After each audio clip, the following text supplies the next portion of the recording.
मेरे जिगरी दोस्तों, नमस्कार। फ्रेंड्स, आपको याद होगा कि कल सौंदर्य पर मैं जो बात कह रहा था उसकी समाप्ति मैंने इस वाक्य से की थी कि दरअसल जो सौंदर्य है वह आकर्षण नहीं है बल्कि एक प्रभाव है। इसको लेकर के मुझे कुछ मेल्स मिले और उसमें उन्होंने रिक्वेस्ट की है कि सर अपनी आप बात को थोड़ा ज़्यादा स्पष्ट तरीके से बताएं। तो आज मैं उन सब के अनुरोध को सर माथे पर लेते हुए इसी विषय पर बात कर रहा हूं। चलिए, हम सिद्धांतों की बात नहीं करते हैं, हम सीधे सीधे व्यवहार पर आते हैं। और इसके लिए आपको टाइम ट्रेवल करना होगा, यानी कि अपने पास्ट के अनुभवों में जाना होगा। हर व्यक्ति अपने जीवन में कुछ ऐसे लोगों से मिलता ही मिलता है जिन्हें वह देखने पर सुंदर नहीं मानता, देखने पर सुंदर नहीं मानता, लेकिन उनका प्रभाव उसके ऊपर बहुत पड़ता है, उनसे वह बहुत प्रभावित होता है। यह बात अलग है कि वो समझ नहीं पाता कि वह प्रभावित हो किस बात से रहा है, लेकिन वह प्रभावित होता है।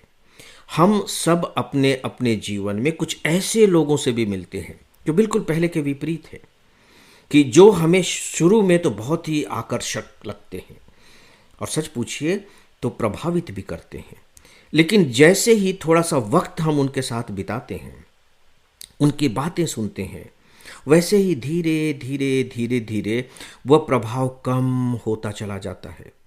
और आप अगर गौर से देखेंगे तो आप पाएंगे कि जब किसी का प्रभाव कम हो जाता है तो धीरे धीरे उसका सौंदर्य भी ढलने लगता है, और ये ऑटोमेटिक तरीके से होता है।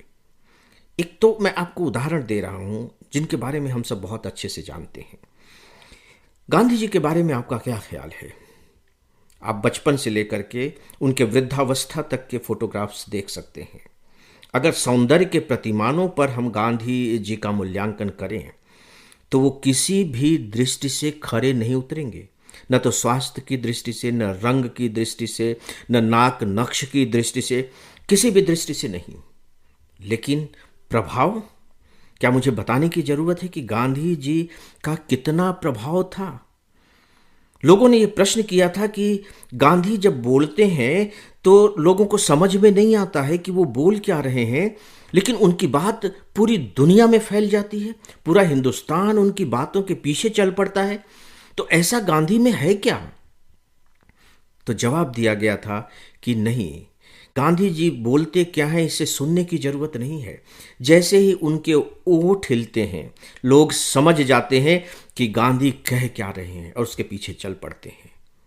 ये प्रभाव है। तो ये प्रभाव आता कहां से है, इसे हमें समझना होगा कि ये जो प्रभाव है, जो सौंदर्य का प्रतिमान बन जाता है। आप किसी भी एक ऐसे व्यक्ति को शायद ही याद कर पाएं जिसका प्रभाव तो जबरदस्त रहा हो, लेकिन आपने उसे सुंदर नहीं माना हो। लेकिन चलिए, सबकी अपनी अपनी सौंदर्य दृष्टि होती है। हो सकता है कि आपको वो सुंदर न लगा हो, लेकिन असुंदर तो नहीं ही लगा होगा। आप ये नहीं कह सकते कि अरे अरे वो तो बहुत ही कुरूप है। किसी समय में हमारे फिल्म इंडस्ट्री में एक्टर और एक्ट्रेस बनने का जो एक बहुत बड़ा मापदंड था, जो पैमाना था, वो यही था कि उनका सुंदर होना बहुत जरूरी है। लेकिन आज आज आपको फिल्म इंडस्ट्री में ऐसे कई कई, इक्के दुक्के नहीं, कई कई एक्टर और एक्ट्रेसेस मिल जाएंगे जो देखने में कतई सुंदर नहीं है, लेकिन उनकी एक्टिंग इतनी लाजवाब है, इतनी लाजवाब है कि ध्यान ही नहीं जाता कि इनका चेहरा मोहरा कैसा है। और सच पूछिए तो जब कभी ध्यान से आप देखेंगे ना, तो आपको लगेगा कि नहीं यार, ये तो सुंदर भी है। तो सुंदरता कहां से आ गई? मैं आपको अब्राहम लिंकन की एक छोटी सी सच्ची कथा सुनाने जा रहा हूं। हुआ यह कि अब्राहम लिंकन जब अमेरिका के राष्ट्रपति बन गए थे तो उन्हें अपने कैबिनेट का गठन करना था, अपना मंत्रिमंडल बनाना था। तो उनके एक साथी ने एक व्यक्ति का नाम सुझाया कि आप उसे अपने कैबिनेट में रख लीजिए, वो बहुत अच्छे व्यक्ति हैं। तब अब्राहम लिंकन ने कहा कि नहीं नहीं, मैं उस व्यक्ति को नहीं रखूंगा। तो अब्राहम लिंकन के मित्र ने पूछा कि भाई आप क्यों नहीं रखेंगे, वो योग्य व्यक्ति है, वो बहुत ही समझदार है। तो लिंकन साहब ने जवाब दिया कि नहीं नहीं, मुझे उसका चेहरा पसंद नहीं है। तो उनके मित्र चौंक गए, बोले आप चेहरा मोहरा देख करके अपने कैबिनेट का गठन करेंगे? उसका चेहरा जैसा है वैसा है, उसके लिए वो जिम्मेदार नहीं है, उससे क्या लेना देना है आपको?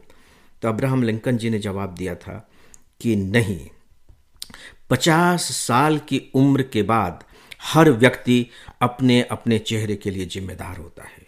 बहुत बड़ी बात उन्होंने कही थी। हर व्यक्ति अपने अपने चेहरे के लिए जिम्मेदार होता है, यानी कि उसके जो अपने विचार होते हैं, उसकी जो अपनी भावनाएं होती हैं, वह उनके चेहरे पर रिफ्लेक्ट होता है। दोस्तों, ये है सच्ची सुंदरता और यही है सौंदर्य का वह रूप जो हमें प्रभावित करता है। आप सब इस पर विचार करें। अब बस इतना ही। नमस्कार।